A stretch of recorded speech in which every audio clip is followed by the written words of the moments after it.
Hello and welcome to the very belated third installment of Anime Powered. I'm your host Atomic, and thank you for putting up with my horse shit in terms of me losing power for like a week.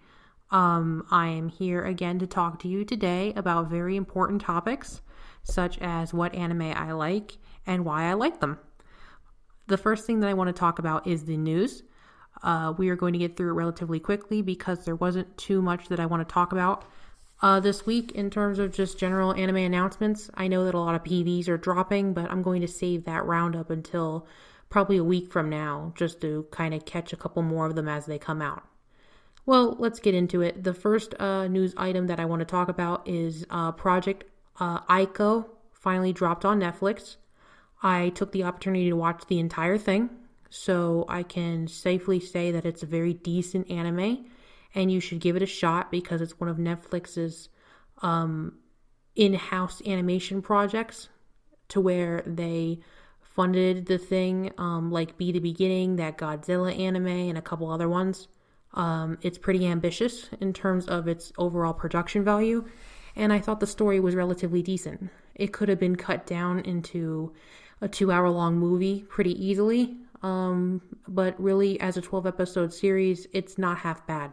I mean, if you want to burn 3 hours, it's really not going to hurt you. The key thing is that Project Aiko was delayed for quite a while, and I think it was supposed to come out last year, in fact.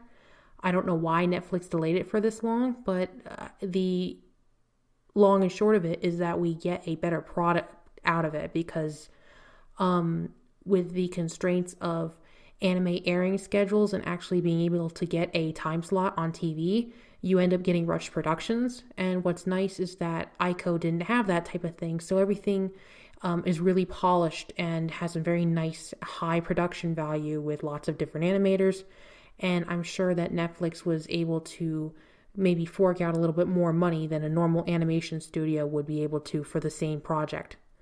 Anyway, I really didn't have a problem with the overall story. I mean, those sci-fi action stories aren't really my thing, but I mean, I watched it all in one shot, so that's pretty good considering I usually can't hold my own attention to even anime that I like for that long.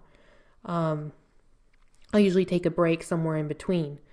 The main thing is that I think that you should give Netflix anime a shot, whether they are brand new or anime that Netflix has just picked up, because Netflix is an incredibly powerful mover and shaker in the animation industry. It is a venue which reaches an enormous amount of people for what the level of content is. And unlike streaming sites where you need to be able to get into the streaming site, like for instance Crunchyroll, you know what you're getting with Crunchyroll. You are going there for anime, so you are already an anime watcher or an anime fan. Netflix has a large pool of people who have never seen an anime before, and I think that is incredibly valuable to today's industry, and I think people can, kind of stand up and take notice at basically what is a really diamond in the rough in terms of assets, where to watch anime these days, you go with the streaming site, you might watch it on TV, but even Toonami and those other gateway type of animation suppliers don't have the kind of pull that Netflix does with its level of recommendations and just its straight viewer base, which is way huge, even in terms of Cartoon Network, which is a large cartoon conglomerate that's been on air for 20 plus years. I think that Netflix has a larger demographic of random people rather than, the 8 to 25-year-olds that Cartoon Network tends to attract.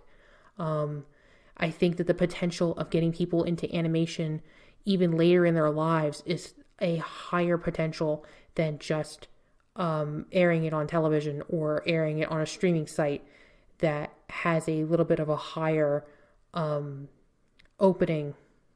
It has a higher level of basically geek to go and to go and seek it out rather than Netflix, which is just a very normal streaming platform in comparison.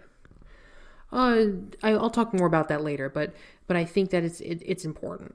The next thing on the news is Carol and Tuesday, which is another PV that dropped. It's going to be a large Bones production with Shinichiro Watanabe as director.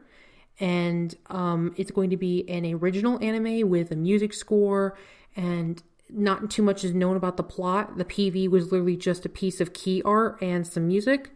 But basically, Watanabe's crew got on to Twitter later on and started looking for a female singer that can sing in English. So whatever it's going to be really interesting. They're unofficially calling it like the Bones' anniversary anime, which is kind of a big deal.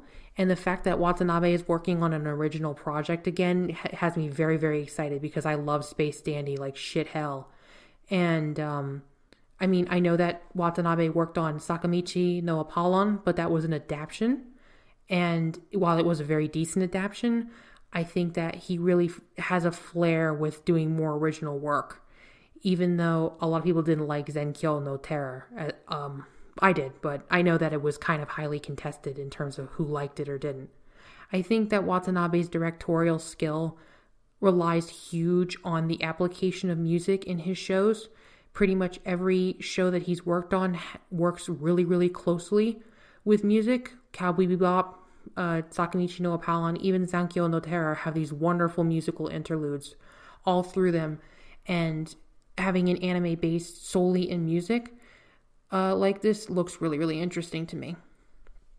The next thing that we have is I want to talk more about the Masotan anime, which is basically a girl from the JDSF discovers a Loch Ness type monster. It looks really, really good, and I just wanted to mention it, that the PV dropped, and a bunch of big movers and shakers on Japanese Twitter are starting to talk about this anime.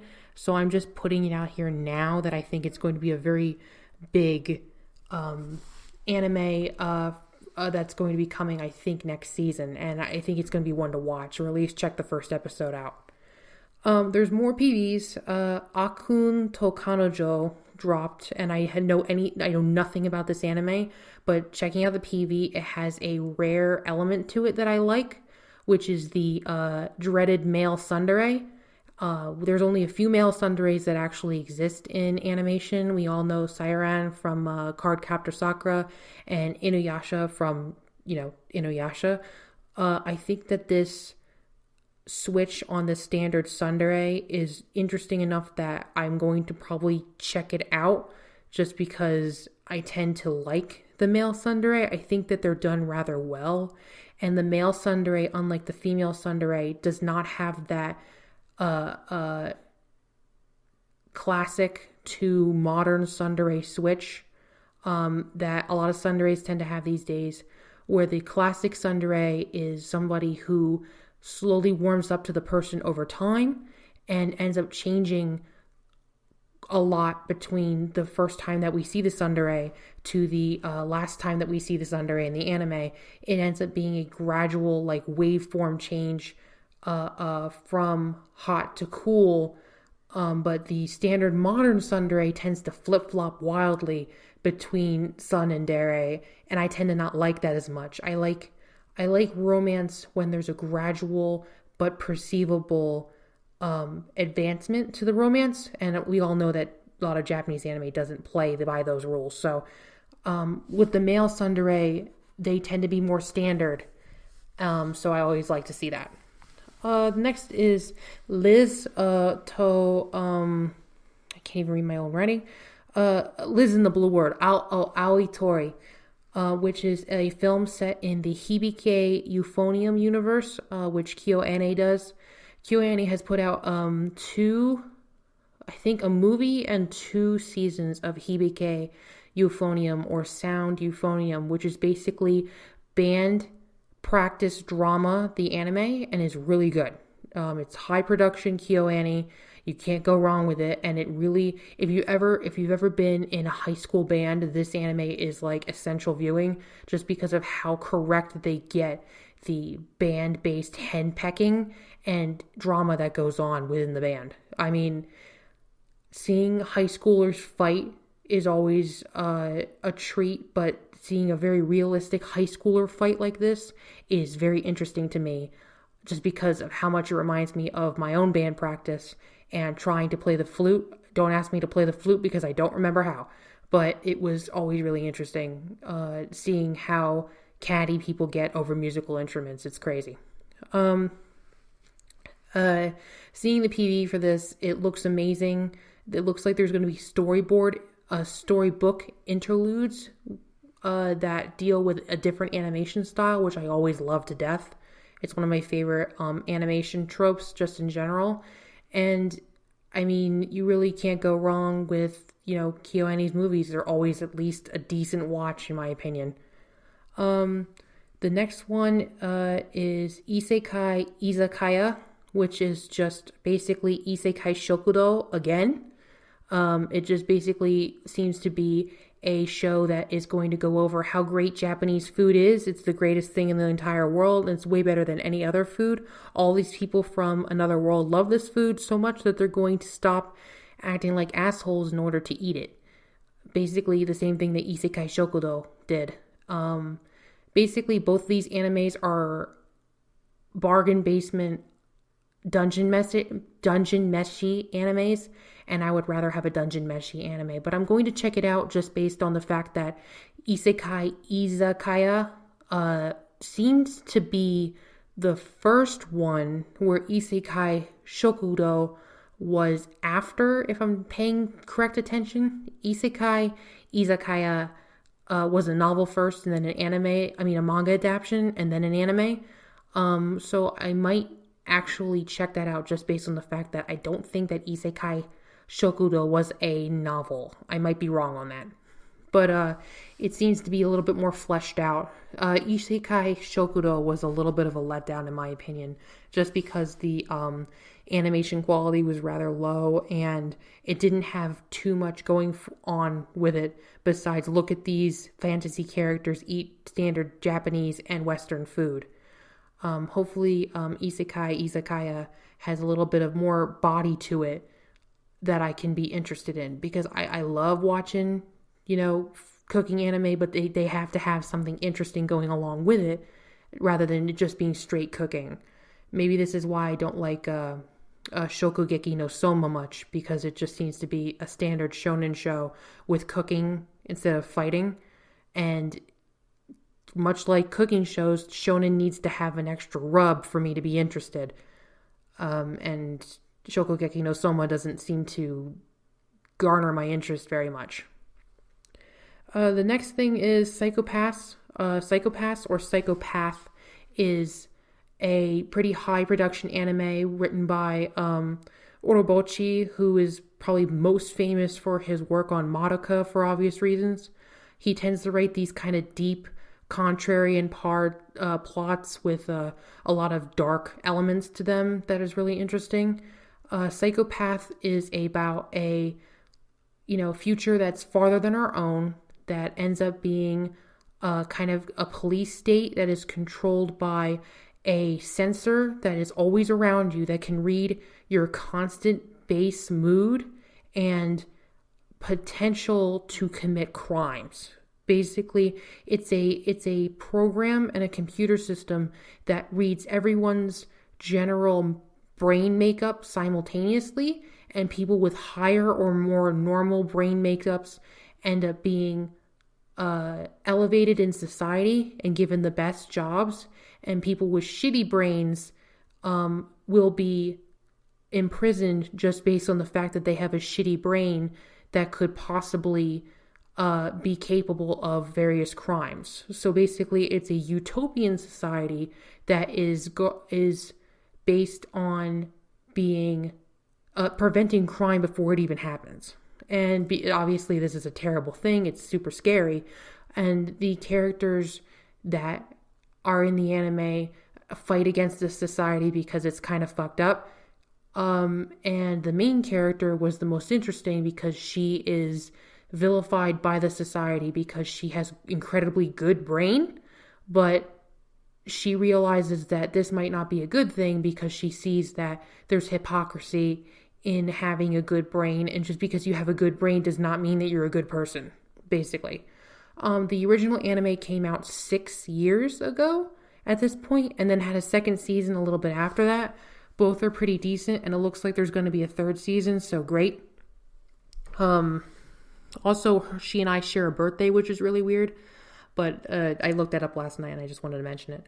More isekai news. Slime Dataken, or a really long title that I don't remember, is getting an anime. I knew this was coming for a long time. Its manga volumes are like up into like the 10s or 12s at this point, and it also has accompanying novels.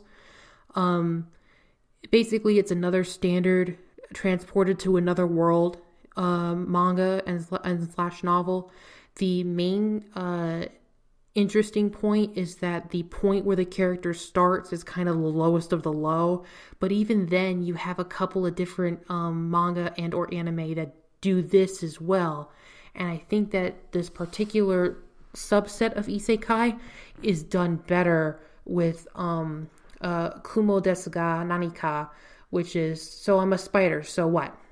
Basically with that one, I think I recommended it on this podcast before, but it stars, a little spider who was a person back in Japan, and she gets reincarnated as a low-level trash mob monster.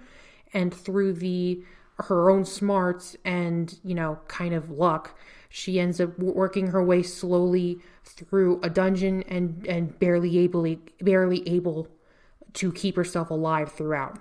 Slime Dataken is kind of the same deal, but there's not enough of a powerful personality behind the main character for me to find them endearing. I like the fact that, and then this is not a spoiler because it's literally the first chapter, but with Slime Dataken, the person reincarnates as a slime, which we all know is like the lowest dungeon monster to ever exist, and through a bunch of broken bullshit ends up becoming a powerful character in their own right.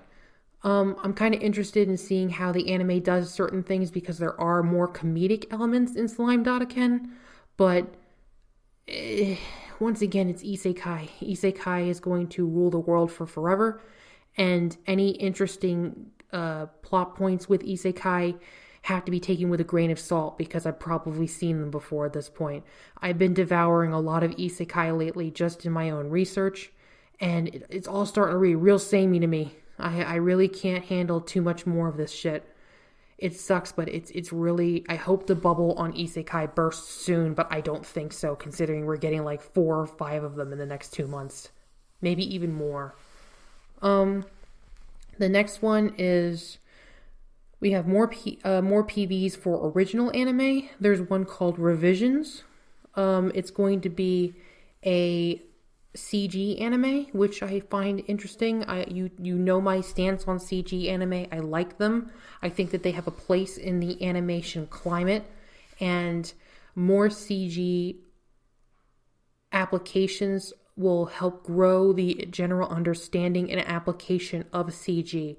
So basically, every anime that comes out that is predominantly CG is a stepping stone to better CG in general. So I value this anime just on the fact that it exists and that they're willing to give CG, especially an original CG anime, a shot. Because as we know, original anime are slightly more rare in that people watched, for instance, Knights of Sidonia, even though the CG was kind of okay because it's Knights of Sidonia and it has a recognizable brand behind it.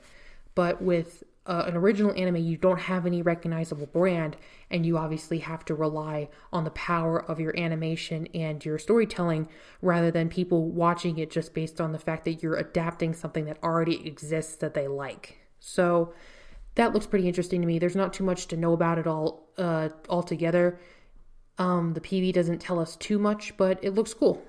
The next thing is, and the last piece of news that I have, is that we have Mawaru, Penguin Drum, and Utena's animation director Ikuhara is just announced another anime. A couple of PVs are out, but they don't really tell us much once again. This one's called Sara Zenmai. I don't know what it's going to be about. It just seems to be a very mysterious PV with a lot of his love of Japanese iconography and signage, and a lot of mysterious talk over it. But it's Ikuhara, and we all know he made Utena and also made Utena turn into a car. So I really don't care where it goes. It's going to be a wild ride. Even Yuri Kuma Arashi was great. It's not my favorite anime by him, but it was still a ride and a half, and it's been like 4 or 5 years since it came out, so I'm down to see more of it, or down to see more of him is what I should say. If you haven't seen any Ikuhara stuff, I would recommend Utena more than anything else, because it is a fucking ride and a half, and one of the best anime about a lot of different subjects that don't get covered in anime to ever exist, in my opinion. Just based on the directing and the symbology in the anime, you can't beat this fucking shit. It's crazy. So that's it for the news. I'm going to talk today about a little project. Well, not a project, but a thing that I've been thinking about for a while, which is to touch upon Netflix once again. I want to talk about the merits of cycling your watching of anime, not from only seasonal stuff that's coming out right now, which is obviously the most attractive anime because it's new, there's a fandom, you have something to look forward to every week as it comes out, but I think that there's a big importance in watching older anime.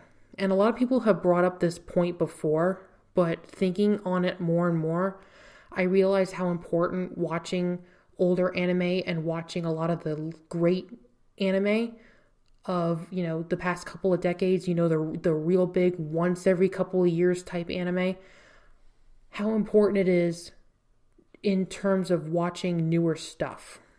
Because you get a lot of context for certain tropes that are considered tropes that you don't really notice because they're not brought up in anime in a way that brings them to the foreground. They're just accepted tropes, but they had to come from somewhere. It's a Devilman paradox, basically. You have Devilman. People go, well, Devilman is just one of those anime, it's edgy on purpose and blah, blah, blah, and it's this and it's that, and it's end of Evangelion, and it's this and it's that. You have to understand, with Devilman, when it came out, Devilman was the starter of everything that you love in anime, including concepts like Eva and the breakdown of certain types of anime and everything. Devilman headed all that stuff up. So when you look at it, when you look at that type of anime and you go, well, it's derivative. No, Devilman isn't derivative. It's the thing that the anime derived from. And this is why watching, older anime can help bring you context for a lot of things that are popular today, because you look at the isekai boom and you're like, well, why is isekai popular? And you realize that isekai has been around for the entire lifetime of anime. It's just that a certain kind of isekai has come to the fore. There's tons of isekai, and a lot of the older isekai that are really, really good, and I think have merits outside of just the isekai genre, and merits that put them on the stage of basically some of the best anime ever made. There's tons of anime like Those Who Hunt Elves and El Hazard, and Now Then Here and There, that are isekai by definition, but are way, way, way, way better than isekai of current times. So if you're looking for something that has popular stuff that you like, but are sick and tired of what is out now, I think to turn your eyes backward to what has come out is a very admirable thing to do. And I try my best every season to at least watch 1 or 2 older anime as I'm watching the newer stuff, because A, you're going to be getting a project that has been extensively reviewed for you. So you're not going to get, well, I think this is going to be good because X, Y, and Z, and it comes from this director, and it's this animation studio, so you have a pretty good shot of it being good. If someone comes up to you and goes, you should watch Gurren Lagann because I watched the whole thing and I loved it, you can trust that more on, well, you should watch this new Bones show because it's Bones. That doesn't mean that it's going to be good. It's just a pretty good approximation of goodness. Other than that, too, you have, with Netflix and other streaming sites, there is the ability to go back and watch older stuff like nothing has ever, it's never been this good for anime watchers. I'm incredibly jealous of like the 13-year-olds these days that can just turn on their computer or turn on their TV and just power through a perfectly crystal clear animation series with no breaks, no buffering, no horrible image quality in the original Japanese language with decent subs. This type of watching was basically the holy grail when I was a teenager, and now kids can just have it, no fucking problem. I know that newer anime is interesting in the sense that there's a sense of camaraderie with watching it with people, but I think that with the internet these days, you can start a conversation about older anime just as well as you can with newer anime, and the fandoms of these older anime might be more quiet, but still submitting fan work to older anime will get you a lot of play and basically a lot of street cred with those people that are still in the various fan circles because they don't have a lot of content that goes around. You have an advantage in submitting your content just based on the fact that these people are starving for content and you're giving them something new. With a brand new fandom, you'll get a lot of people that are just constantly grabbing at new content and passing it around.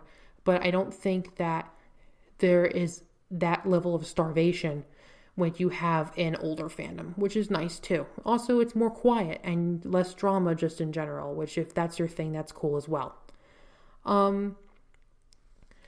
Also, I think that, and this has been brought up, but you have to remember that I come from an older animation watching audience. And back when I was, young and in high school and middle school especially is when I started watching anime, you had kind of a list going on. And this list was like, these are the anime that you're supposed to watch before you go talk to anybody about anime. And I guess people call that gatekeeping these days, but I think that the list has merit outside of gatekeeping. Much like somebody who calls himself a film buff wouldn't not watch, Alfred Hitchcock's The Birds. I think that watching certain anime that are culturally significant is something that shouldn't go away.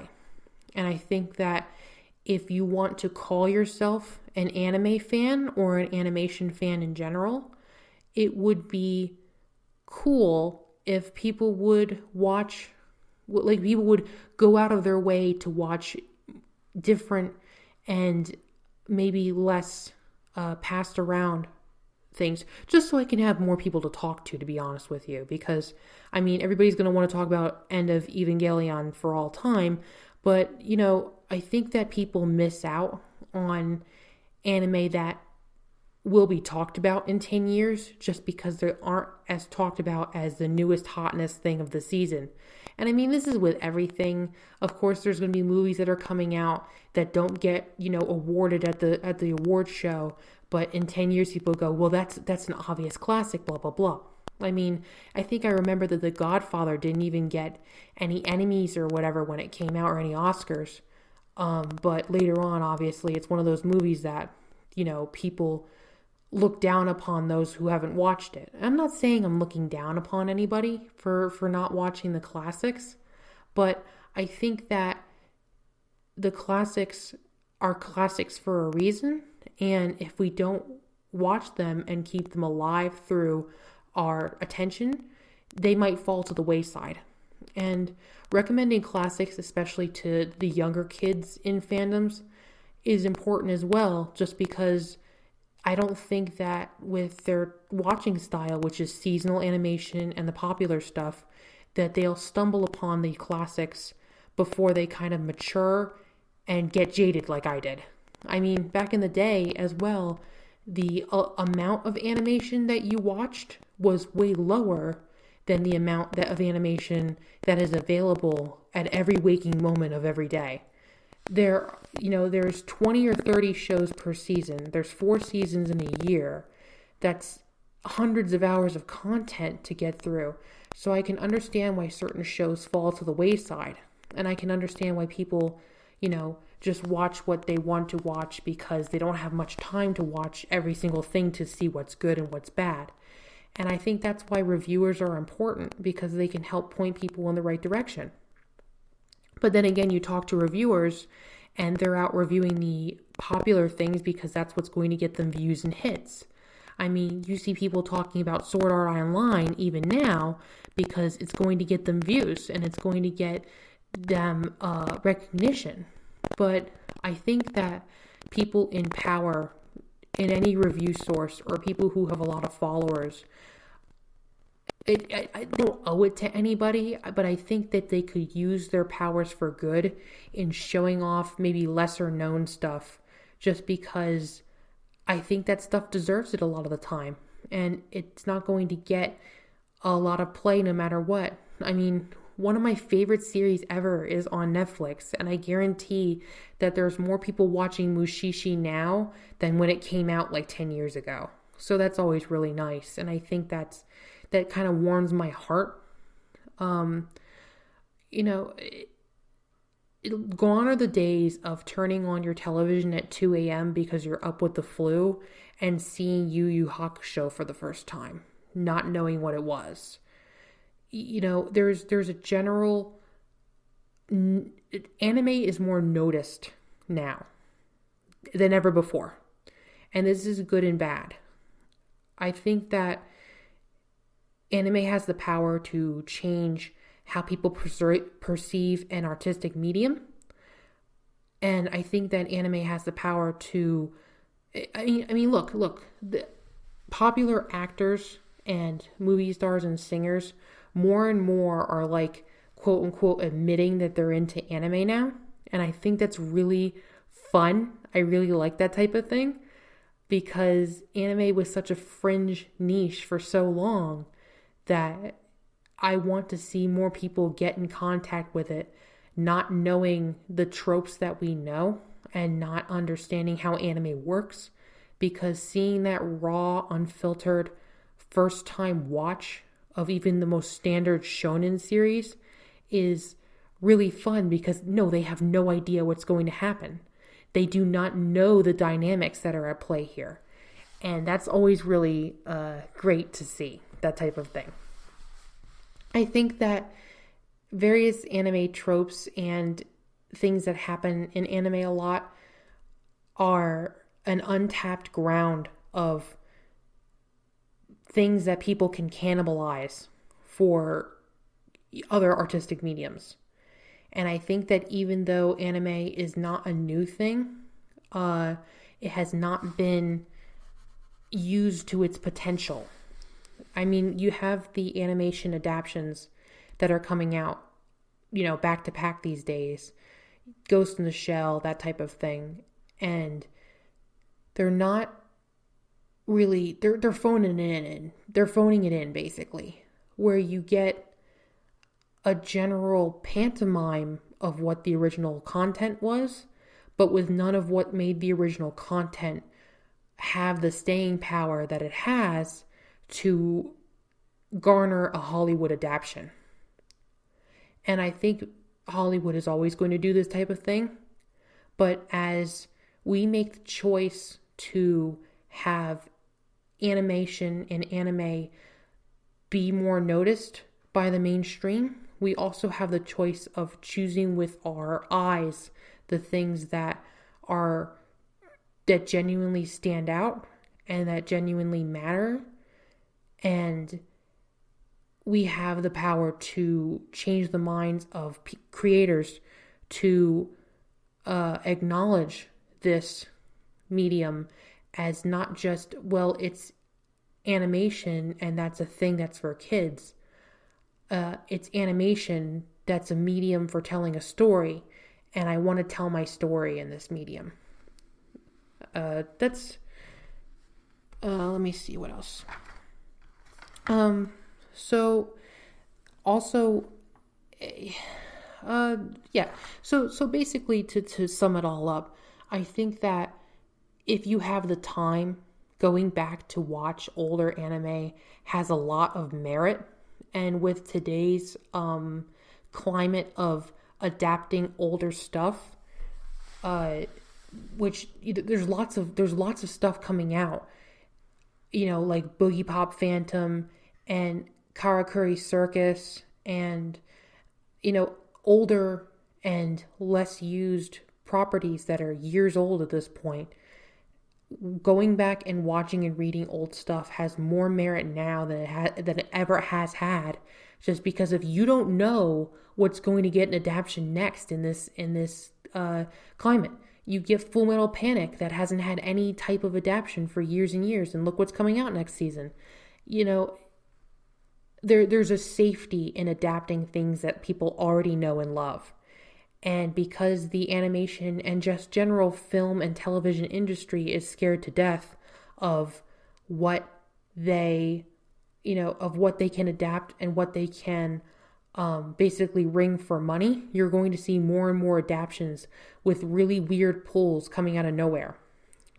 So maybe get ahead of the curve and, get into the thing before it becomes the thing that everyone's getting into, which is always kind of fun. Then you can have your sense of superiority like I have all the time. God, that sounded really terrible. But, so then we have, let's see. Oh, okay. So then we have, the recommendations for this week. I read a bunch of, manga, while my power was out because my phone still worked. So that was really good. The big ones this week are, I recommended it on my Tumblr already, but it's Nagi to Asa, which is a manga about a girl living with a gigantic spider in a post-apocalyptic Japan. And it's a slice of life manga, and it's incredibly cute. There's nothing too crazy going on with it, but the art is wonderful. It's got a side of cooking manga stuff, and it's all in watercolors, so that's always really nice. Like the main covers and color pages are in watercolors, and the spider design doesn't pull any punches, which I really like. It looks like a realistic spider, and not like the concept of what a cute animal that happens to look kind of like a spider would look like. It's just very cute to see this girl bond with something that is genuinely not human, and therefore doesn't have a grasp on what is proper and correct to act like, in the home. It's just basically like a gigantic dog with 8 legs that might be able to understand human speech a lot better, and that's always great. Then another manga that I'm reading was Koisuru Shirokuma, which is basically a polar bear in love. And it's a polar bear that falls in love with a baby seal. And the jokes and 4-coma-like format involving that.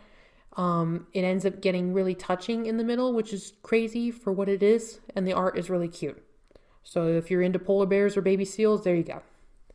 And the third and last recommendation, and I'm still kind of in the middle of reading this, even though it's basically finished, but I wanted to start reading this because once again, it's getting an adaptation.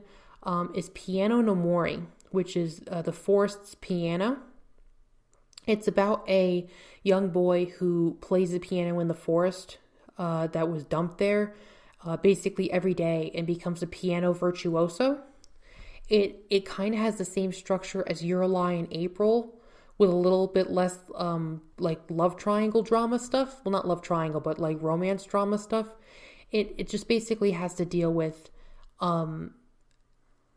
upbringings of characters backstories that bring them to want to become piano virtuosos when they're 5-6 years old, general study of music, and and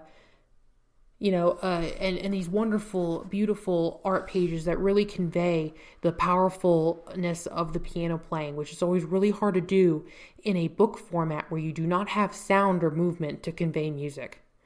This adaptation this manga got an adaptation back in like 2007 with a movie. I have not seen the movie yet because I'm kind of like, this manga is like 30 volumes long and I'm like at like volume 13 at this point. And I know that a movie probably only adapted the first arc of it, but the anime adaptation is probably going to go for a while. So it's going to be really nice to see the classical music, which I always really love in anime, and the friendship between the characters, which is always really fun. You get a lot of these super touching moments with basically like, a poor kid that can't afford his own piano playing a broken one in the woods, ends up meeting with a piano virtuoso teacher that can't play the piano anymore because he hurt his hands. The pressures of learning to succeed with a young piano playing child whose father plays piano and plays piano well enough to be professional, and the expectations revolving that, the perceivement of real talent and inborn skill with hard work, which is always a really very Japanese ideal. If you could put 120% of yourself into anything, you can be as good as someone who has natural talent.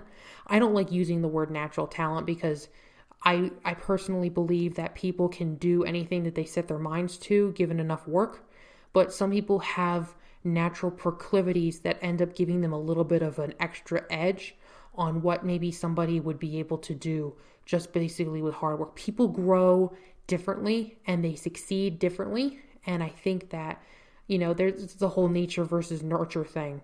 And people might have an easier time with doing certain things rather than other people. And that's just how life is. So the manga is very like, it has a lot of feels in it basically. And, I've cried tons of times to it already.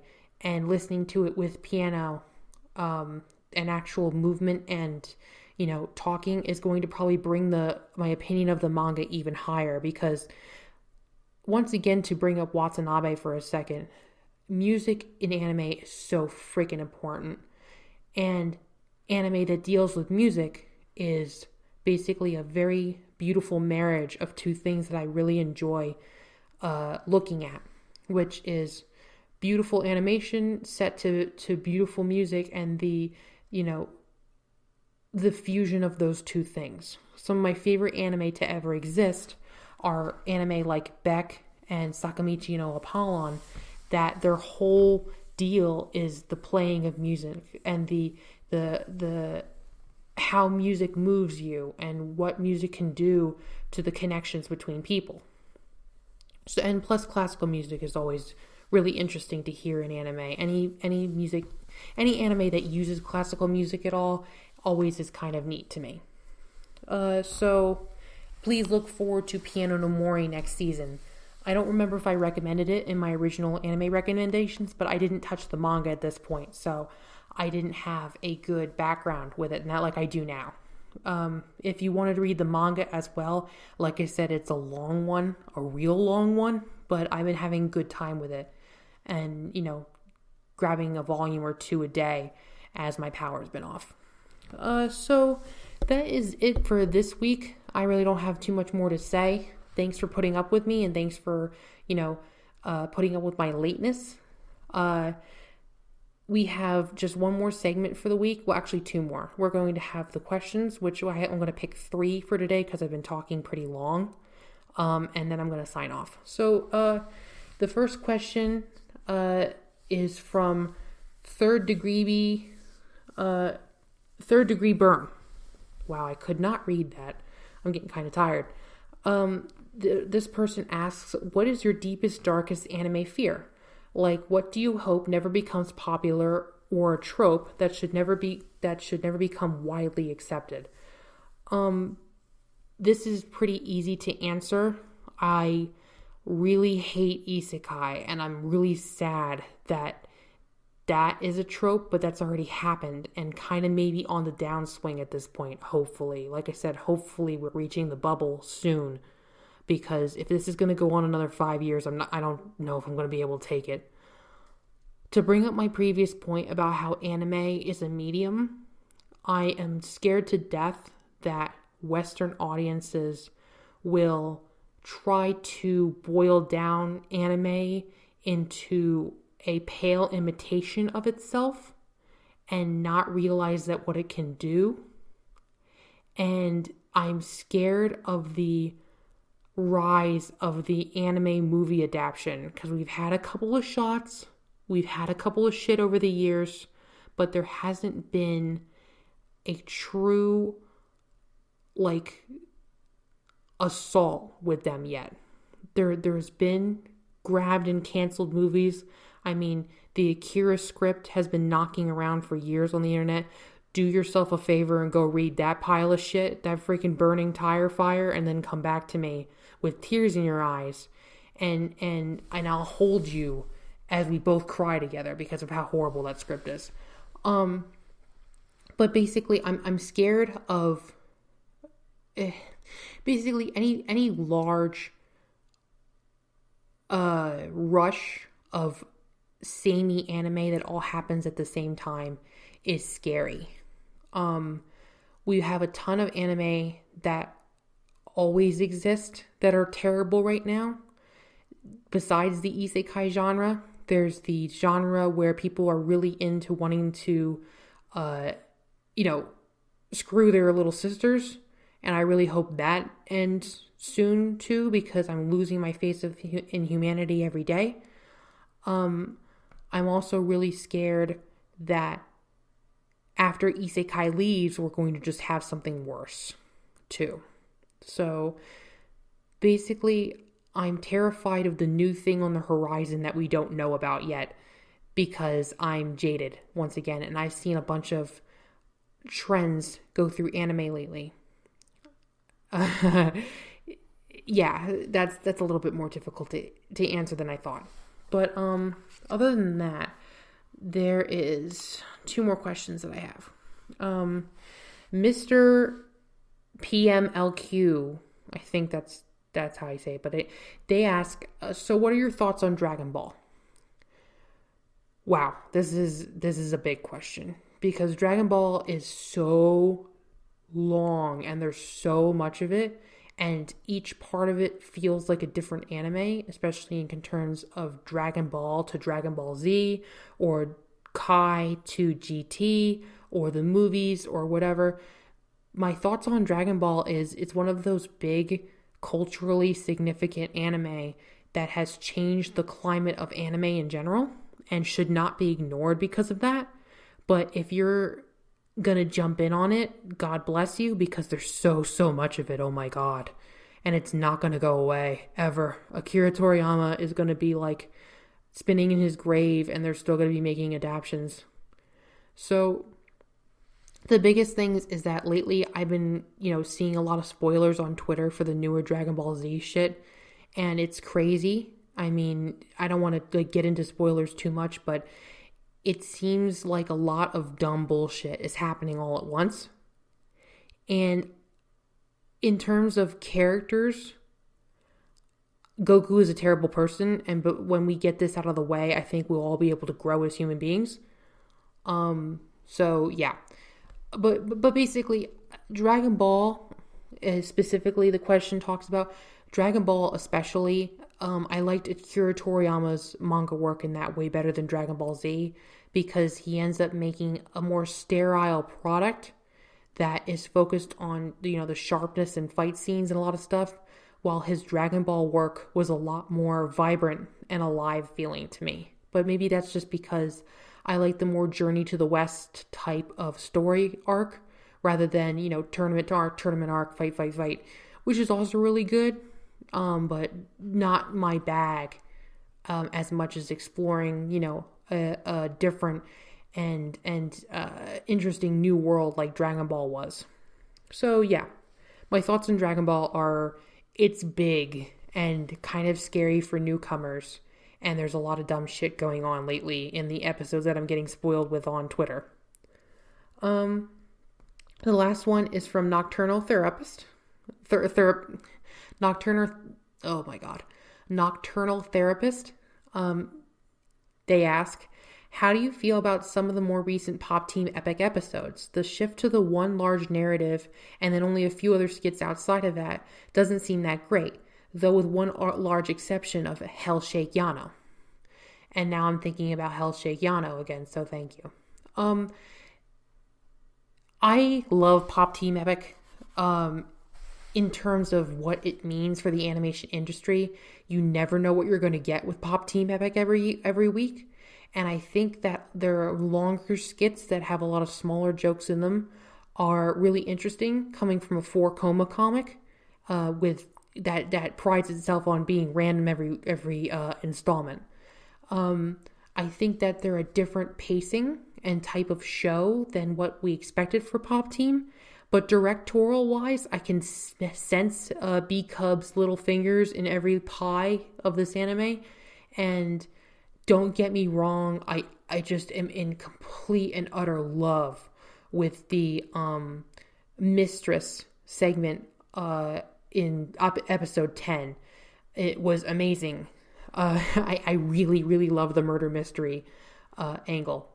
Also, I think that it gives the director time to shine with directing another type of story that actually kind of is semi-serious, like the Yakuza one or a couple of the other ones. They are funny because they go on for so long, basically, is what I interpreted it as anyway. You think that it's going to be a blink and you miss it joke when really it's like this extended, like actually interesting story that ends up being a big fucking joke. I think that pulling your punch and waiting for a while to pop a joke is as funny as a hyper joke per second ratio like some of the other Pop Team Epic stuff. Also, I want to make mention that this week's Pop Team Epic had one of my favorite strips finally got adapted, which was Taki Show Bow. With wonderful character animation and really interesting style. So I'm like over the moon right now because that's one of my favorite strips, like I said.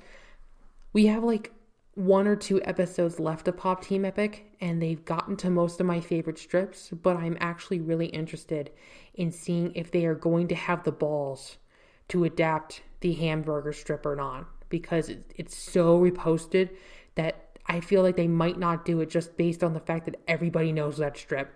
That was like one of the first Pop Team Epic things that I had ever seen going around. I had seen B Cub's art ever since like his, Toho days, but I really didn't like pay attention to his other shit until, maybe about 2 or 3 years ago. So, to finish off answering your question, I like the longer stuff. But then again, I'm more patient with, having a joke than maybe the more frantic Pop Team Epic episodes. I do recognize that if a joke falls flat and you just spent the past 7 minutes telling it, that can kind of suck, because when you do a joke per second and one isn't really that funny, you have a joke being set up in the next second for a punchline. But when you invest time and it doesn't pay off, it's obviously kind of damaging. So I think it has a lot of directorial balls to do this, especially, like I said, with a 4-Koma comic, which is just, candy for just doing joke, and not having to invest time into it. So, I want to finish off by thanking you guys again for listening to my podcast again this week. I know that I'm slowly improving, and also thank you for directing my attention to the fact that my podcast cuts out in the middle of it last week. Like I said, I've been having a lot of power problems, surges, power being turned off and on because they're fixing tons of wires around my house, and power just being off in general. So if I have to skip a week, I'm very sorry. But like I said, it's early in the podcast anyway, so not a lot of people are watching this and depending upon my every word. I also want to make mention that it is my birthday in about 2 weeks, and I'm really, really excited about it. I was born on April 1st, and this isn't a lie. Please don't say that it's a lie. So I'm looking also forward to the fact that Japan treats April Fool's not as a prank day, but more as a what kind of bullshit lie can I tell day. Like, women will come to their husbands or boyfriends and proclaim that they're pregnant. I think that a big prank in Korea was to make it look like you had fallen down the stairs and died. That was a big prank that went around, which is pretty insane. And the animation industry ends up putting out a bunch of fake announcements for anime, and they're always really, really fun. I'm one that comes to mind was a few years back for Mushishi, which, if you know about Mushishi, is a calming show, not tell narrative with a soft-spoken person traveling, pre-gun, pre-Meiji era Japan to help to bring symbiosis between creatures that live in Japan and the people that also live in Japan. And these creatures are unknowable by human standards. And they create strife sometimes when they meet with humans and with creations that are outside of their normal abilities. It's incredibly moving and beautiful, and they released an action movie poster, basically with like Ginkgo being, holding a heroine in his arms and brandishing a weapon, and basically making it like, completely what Mushishi is not about at all. And I love that poster so much, I almost want to hang it up because it's so bad. It is so terrible. So, based on that, every year I look forward to the lying announcements, because every once in a while as well, you get announcements for anime that actually do exist because people think that they're going to be a lie, and then they come back and are like, no, this actually is going to exist, we're making it. I believe that Team Epoch got announced via this way 2 Aprils ago at this point. So that's pretty cool, because it did get pushed back for like 6 months or something, because I guarantee that there was lots of internal strife. But I'll talk more about that in another episode, possibly rounding up the season's anime, because it's going to be over in a couple of weeks anyway. So thank you again, and thanks for listening to my podcast, and have a nice night.